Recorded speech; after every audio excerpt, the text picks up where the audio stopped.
पहलगाम हल्ल्यात सहभागी असलेल्या 2 दहशतवाद्यांची घरं जमीनदोस्त। अनंतनाग दहशतवादी आसिफ शेखचं घर स्फोटात तर आदिलचं घर बुलडोझरनं पाडलं। सुरक्षा दलाची मोठी कारवाई। जम्मू काश्मीरमधील पहलगाम हल्ल्यानंतर नियंत्रण रेषेवर गोळीबार। पाकिस्तानी सैन्यानं गोळीबार केल्याची माहिती।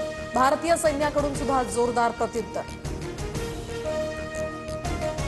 पाकिस्तानी लष्करानं नियंत्रण रेषेच्या बाजूला सैन्यांची संख्या वाढवली तर पाकिस्तानी सैनिकांना बंकरच्या आतूनच पाळत ठेवण्याचे आदेश।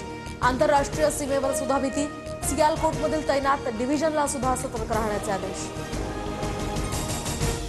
पहलगाममधील हल्ला झालेल्या घटनास्थळावर TV9चा ग्राउंड रिपोर्ट। वैसरन व्हॅलीतील सध्याच्या परिस्थितीचा आढावा। याच ठिकाणी अतिरेक्यांचा पर्यटकांवर गोळीबार। 26 जणांचा झाला होता मृत्यू।